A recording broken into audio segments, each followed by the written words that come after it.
I think everyone deserves a chance to fly. It is the anthem, certainly for Wicked Part 1 and Elphaba as a character, that no matter who you are, where you come from, what you look like, how you love, all of us deserve a chance to fly.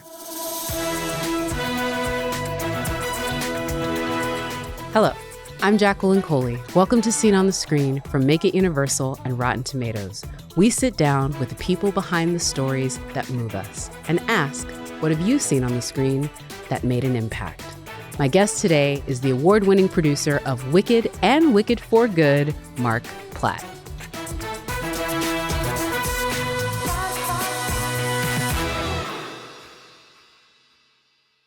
Marc, welcome to the Scene on the Screen podcast. Happy to be here. I'm very happy to be here because you're the man that knows all the secrets of Wicked for Good. And so I feel like I've already introduced you already, but for the folks that are listening that do not know who you are, please tell folks your full name and title and how you work with NBC Universal. My name is Marc Platt. I am a producer here at Universal Pictures. I've been a member of the Universal family for almost 30 years. I came here first as a film executive for a number of years and then became an independent producer here on the lot and have enjoyed many, many years producing films for Universal and other studios, but this is certainly my home. The man's made a lot of the classics, so thank you for doing that. For that. One of the reasons we're talking right now is Wicked for Good.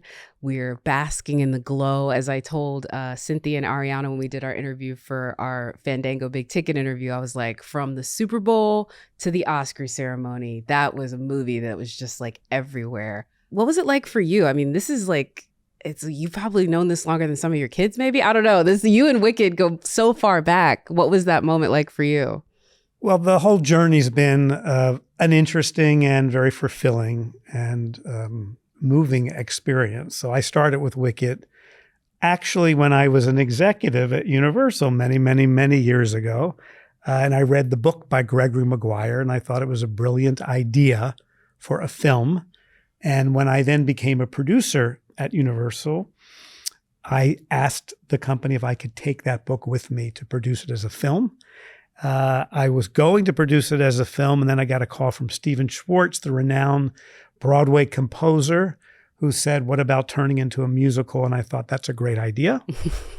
That's a better idea than going initially to film. Let's set it as a musical on stage.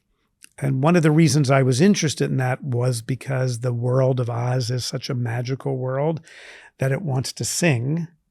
And I was also interested in telling the story of two women, two characters who present themselves one way to the world, but internally feel differently. Yeah. And when you're in a musical, one of the tools of storytelling in a musical is that a character can sing to his, her, or their self, or to the audience what they are feeling.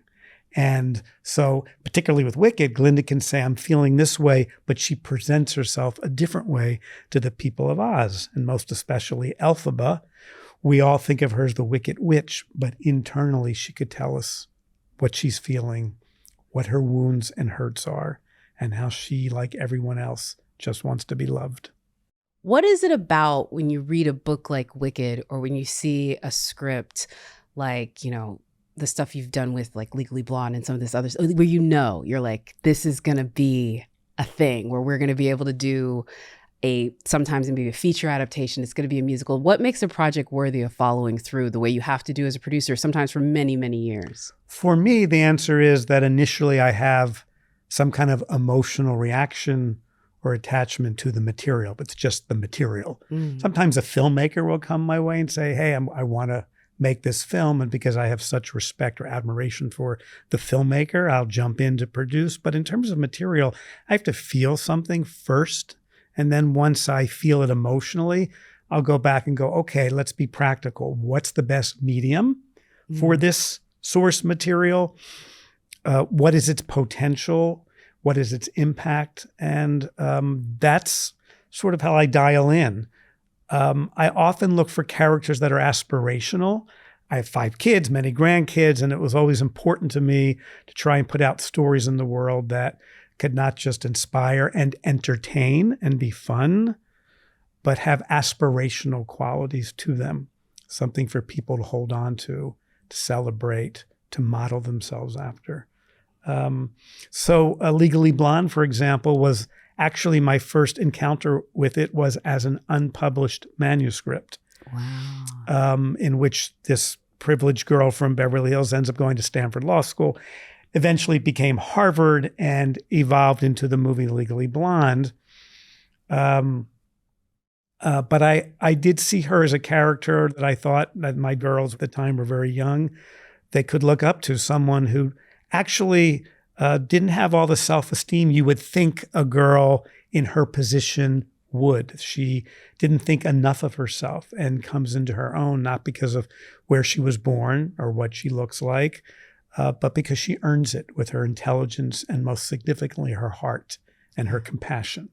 And that's what led me to that wonderful entertainment. And of course, collaborating with Reese, made 1 + 1 = 3 in her indelible performance. Also, I don't know if this was you, but you were the producer on it. And one of the things that has gone down in like Hollywood, I would say like history of the greatest things, is that she got all the shoes. So thank you for signing off on that line on her contract, because like that is the aspirational goal of every starlet. It's like get the clothes and get the shoes in the contract. Indeed. It's like gone down in history. And I think Legally Blonde's a great one to bring up, and we'll talk about this as we dive into the popcorn buckets. But you've sort of been at the forefront of this stage to screen thing. We have Wicked going back and forth, and you're the guy that can make that Broadway to film jump, right? Well, I'm not the only guy. The only guy, but I have taken on adaptation in both directions, whether and also from book to screen. I enjoy musical storytelling.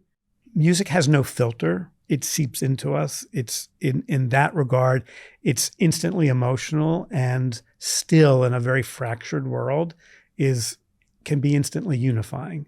And so I love the use of music in telling stories, whether it's literally a musical in the traditional sense, or even a film. I made a film called Drive with Ryan Gosling.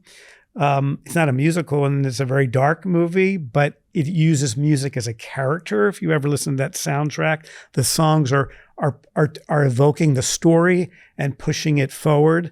So I am very attracted to musical storytelling, and adaptation is really about discovering what made the initial production, whether it was on stage or whether it was on film, special and unique, and then distilling out those ingredients, and then figuring out, okay, how can we take it in the new medium, if it's stage to film, film to stage, and utilize that medium to make it special in that medium, not just a repeat, but find something unique. So if you're taking it from stage, like Wicked, to film, what can film do that you can't do on stage? And how do you do it by still retaining all that's beloved in the stage production? That's like a producer class. Thank you. That is amazing. Awesome. Sure. No, I love that. That's why he's a member of the PGA Kids and won lots of awards. All right, we're going to dive into our popcorn buckets. Great. So this is our quote section. Okay. Everybody deserves a chance to fly. I have to really think on that one. No, obviously that's Elphaba in from Wicked. It's actually also stated by the wizard in Wicked. I don't know if people remember that, but when he's singing to her, Sentimental Man, he talks about, I think everyone deserves a chance to fly. Of course, he means it in one way, and she means it in another. That's a great example of both the character and a lyric and an idea that's aspirational, why I'm attracted to it, empowering, particularly for young women, but really for all folks. It is the anthem, certainly for Wicked Part 1 and Elphaba's a character, that no matter who you are, where you come from, what you look like, how you love, how you pray, doesn't matter. We're all humans. We're all part of the collective, and all of us deserve a chance to fly. What made this the magical moment to do Wicked on screen?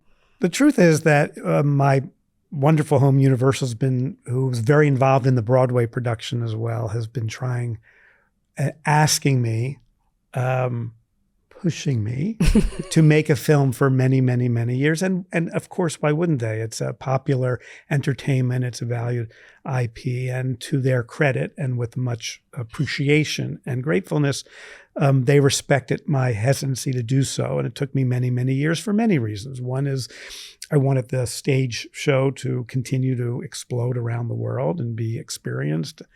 And also, when you do something right in one medium and you're the person that's also then charged with doing it in a different medium, the bar's very high. I certainly set the bar high for myself. And part of me was honestly insecure and like, okay, I did it right the first time. Do I really want to try it again and risk not doing it right? And so I put pressure on myself that scared me. I didn't know if I had the confidence for a while. I wanted to accumulate all the skill set I could as a producer to produce many different kinds of films, many different kinds of sizes and genres, so that I felt confident not just in the material I was producing, but that my own ability to navigate something to the heights that I wanted it for myself and for the fans that have been so rabid. And then I like to say I wasn't aware of it at the time, but I do believe in the alchemy of the world and destiny. I think I was also waiting for John Chu to come into my life and to be at the right moment, at the right time.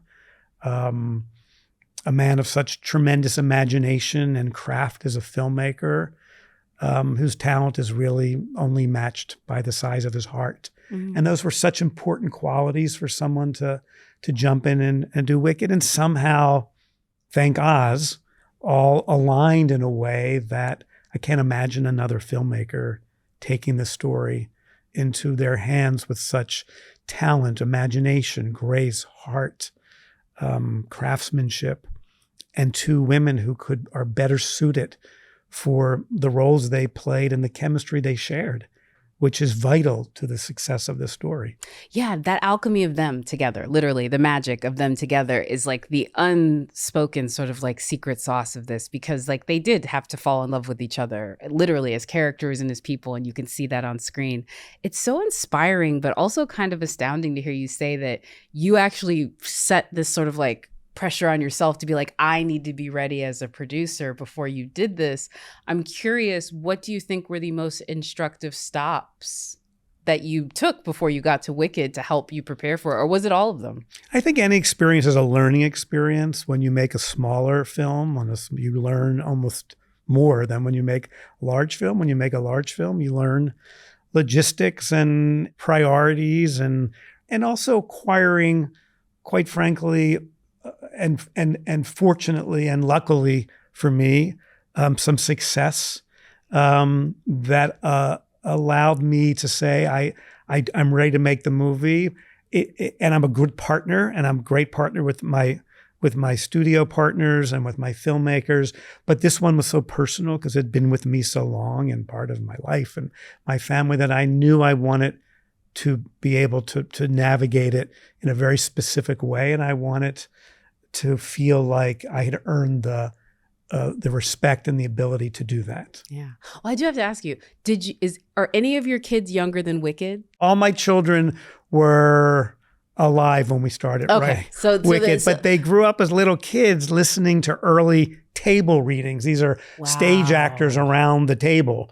Idina Menzel and Kristen Chenoweth reading from a script, singing songs that are no longer part of Wicked. And I would drive around in the car and take them to school, and they'd listen to Wicked. So they knew it long before it ever sat on the stage somewhere. Okay. So it's not older than your children, but I will call it like, what is it? You have 4, right? I have 5. 5. So your 6th baby, because I mean, you've had it for so long and you've nurtured it through so many different stages.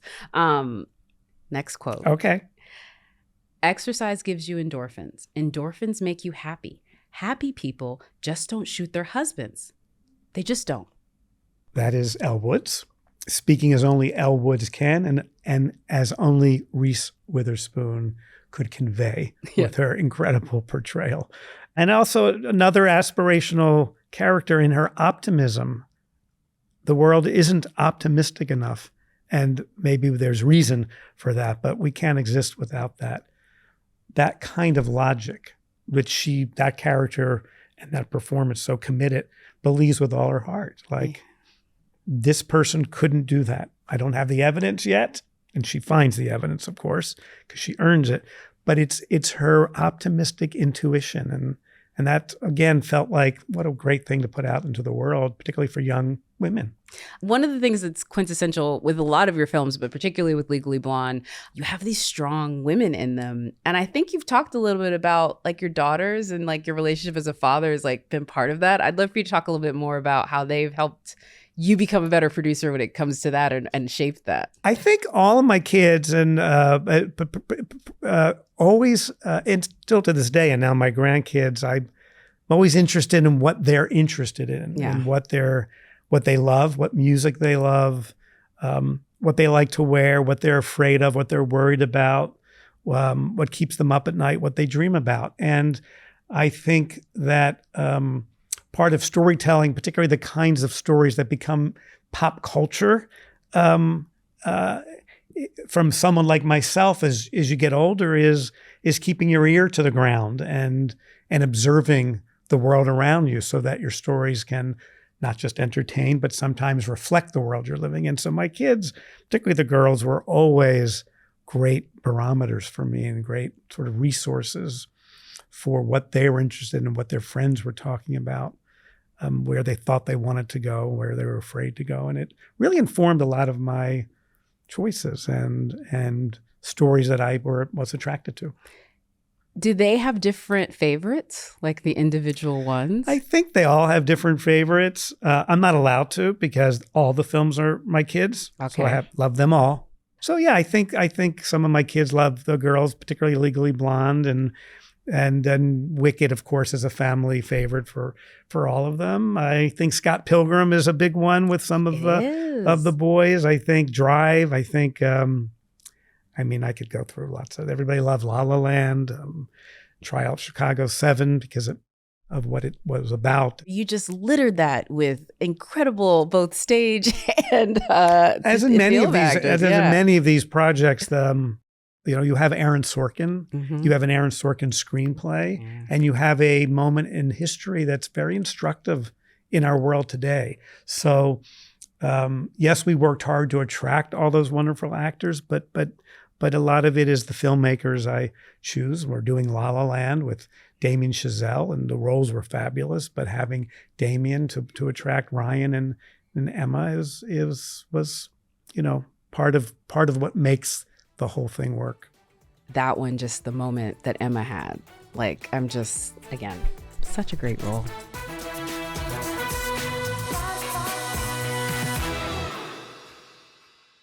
This episode is brought to you by Snapchat.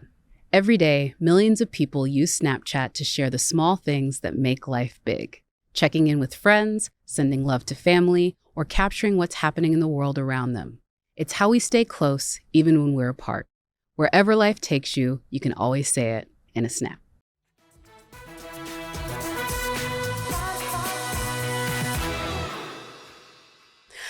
Not giving away too many hints. I'm letting life hit me until it gets tired. Then I'll hit back. It's a classic rope-a-dope.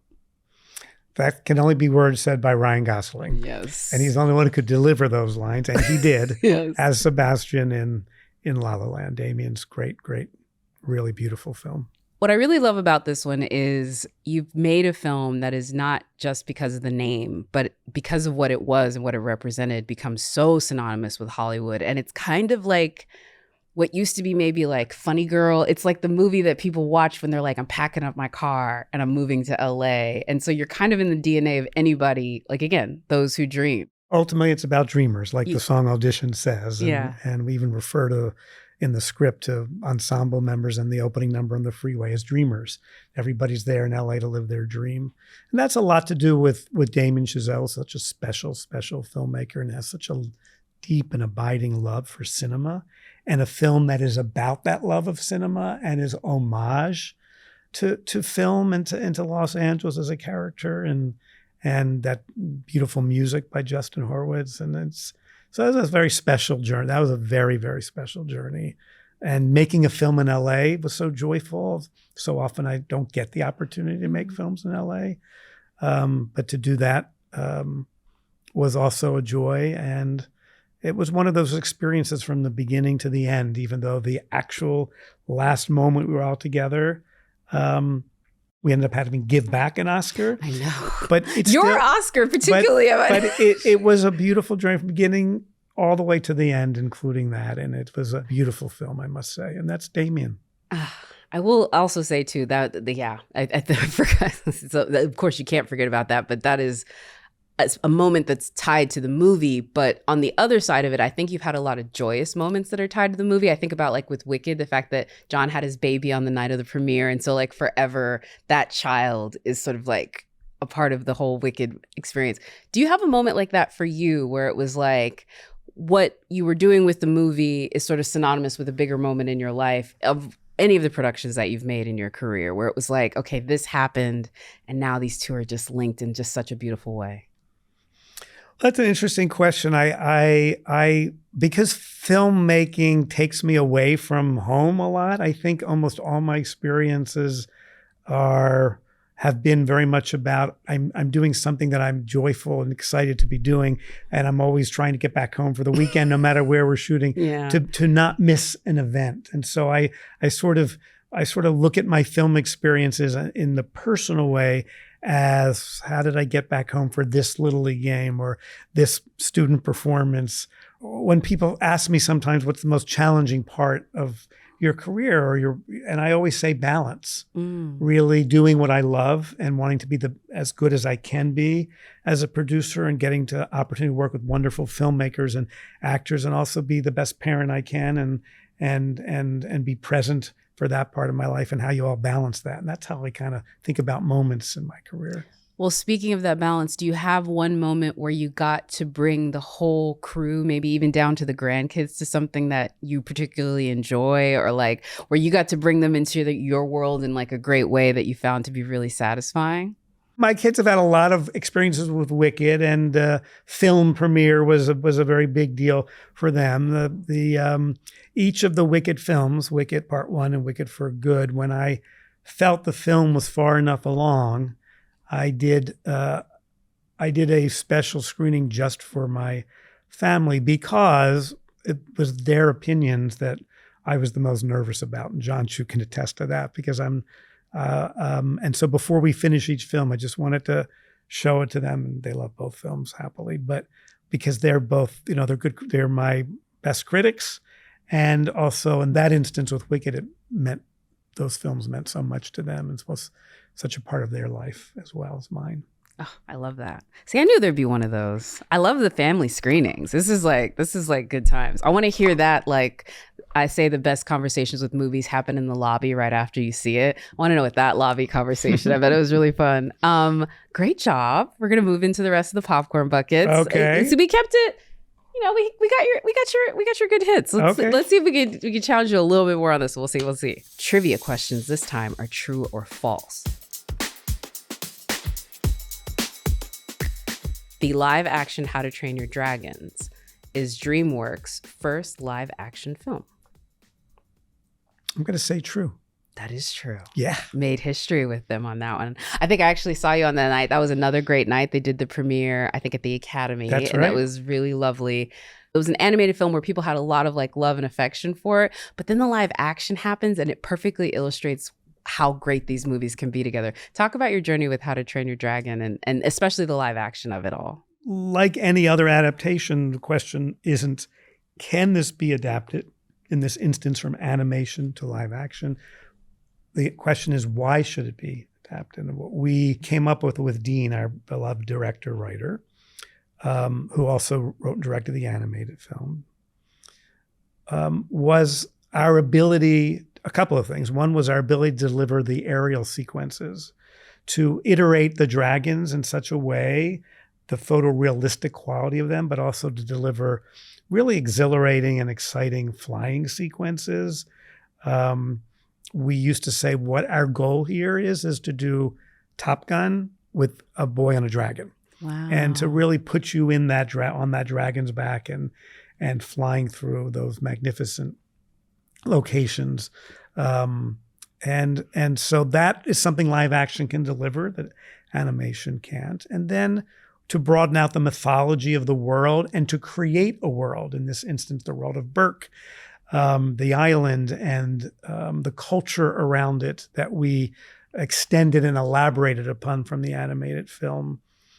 And then really significantly was what in that particular story, which although it's a dragon tale and a fairy tale, is very much a father-son story, in bringing great acting and performance to it and embellishing the scenes between the characters. It had a very strong, in the live action version, relatability and to people, seeing a son and a father not see the world the same way, a son having to see his father in a different way than just a father, and a father having to see his son who offers a different way of communicating and of proceeding in the world. And bringing that to live action, I think, increased the depth and profundity of those ideas and themes in a way that we had hoped, and ultimately feel like people embraced and felt the same way. Yeah, this is seriously like, I love these shows because they're kind of like master classes, but this is like a really cool producer masterclass. Like, just the way you look at movies is so interesting to hear, but I guess that's what happens when you make some bangers like this. So thank you. Another true false trivia. Before filming Scott Pilgrim versus the World, Edgar Wright created a complete animated storyboard of the entire film. Absolutely true. Yeah. Did you get to watch him present it? Of course. Another gifted filmmaker I've been lucky enough to work with. Just an imagination, a love of cinema and film and genre like nobody else. And Edgar has such a specific vision of the films that he wants to make and how he's going to make them. And Scott Pilgrim in particular, which was based on a graphic novel, and the grammar of the film was almost like a 3D graphic novel or a video game come to life. And so he really storyboarded it from beginning to end, like a comic almost, which is exactly and precisely how he shot the movie. And another wonderful experience and a dazzling filmmaker. I'm a special features girl, and I don't know which edition it is. It may have been for the anniversary editions. They put some of those animatics that he did into the special features, which, again, shout out to Universal Home Video. I actually did an interview, and says a lot, an audio interview, because Michael Cera didn't want to get on video, but we got Aubrey Plaza and Michael Cera and I believe Allison Pill and a whole bunch of the other folks together to do like this amazing cast. I know. All those folks, before a lot of people knew who they were, Brie Larson and Anna Kendrick, and it was a Kieran Culkin, and Kieran Culkin, Chris Evans, just a great cast. That's Edgar, and that's a wonderful filmmaker attracting a great cast. But yes, he did storyboard, and that's the film that came to life. And I'm happy to say it still has a life today. And a movie that is still quoted. I see things about that one all the time. But one of the things I will say when you were adapting it is it was a bit of a risk, because this was somewhat of an underground sort of comic. It wasn't like Superman, right? This was a comic that had a very big... It was a risk, and it wasn't as successful at the box office as we wanted it to be. At first. And we always felt like we wonder if there'll be a life for it after. And it's just one of those films that has still a very significant following, and with good reason. Again, it's Edgar's great work. No, I will say we did a lot of anniversary content around Scott Pilgrim, and it just still does so well. I mean, there's a reason why they're still like finding new ways to interpret it, and a lot of the stars talk about it. And yeah, it's a movie that, again, there's movies like this, and I guess to the point where you say where they're like your children, it maybe didn't have that first great moment, but it's like it becomes such a classic film, and so many people love it. And either way, you produced it, and I'm sure that's definitely dope on the other side of it. True or false, Wicked was always planned as a 2-part film adaptation? False. When did that come about? It didn't come to us right away, but from the very beginnings of developing the script with John Chu, we had decided, we knew that there was much in the stage production that was beloved, and that we didn't want to have to start cutting things if we felt they belonged in the story. And that we knew going into it meant that it was going to be a really long film. And that's the first inkling we had. Is there a version where it's 2? And then there were, from the writers, Stephen Schwartz and Winnie Holzman, who wrote the stage play and the score and lyrics to the stage play and also the films. When we were doing the stage play, there were many ideas, particularly in the second half of the play, that we had to discard because you can only be in the theater for a certain amount of time before it gets too expensive and the evening was too long. So we never got to go down some roads that we had thought we would. And we said, if we ever make a movie, let's really elaborate here. So that was the second piece of the journey. And then the last piece was really coming to understand as we were writing that the 2 acts of the musical, and thus the 2 movies, Wicked Part 1 and Wicked for Good, actually have very different journeys. Character journeys I'm talking about, and thus character structure to them. The first film, which is essentially the first act of the musical, is certainly the emotional narrative is Elphaba's journey, going from a girl who feels wounded and hurt and wants to be loved to someone who comes into her own power and then knows and understands that she needs to speak truth to power and thus decides to defy gravity, not just literally to fly with her power, but to let the world call her wicked because she can't live until she tells the truth that the wizard is a fraud. That's kind of her journey. She changes in the course of that film. In the second part of Wicked, she is pretty much remains that character, even though she goes through twists and turns and unforeseen circumstances occur to her.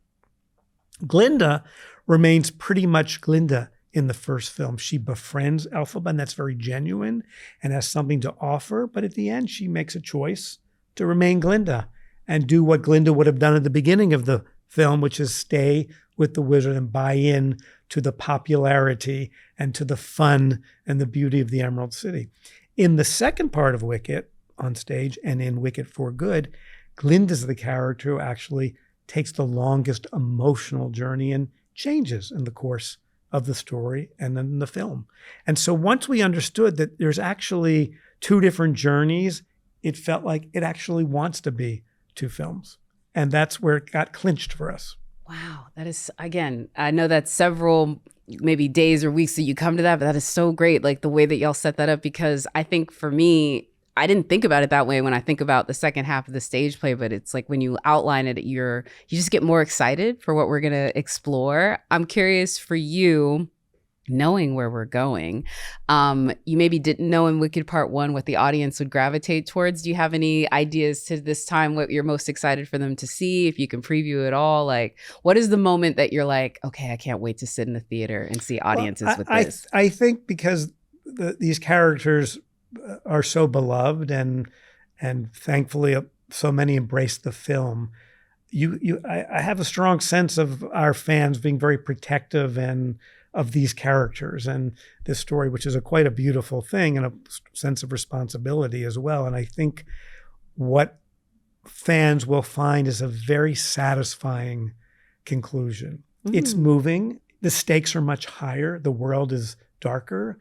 It's not all happy, but it's satisfying because it's the maturation of these 2 characters. It's the consequences of the choices they made at the end of the first film.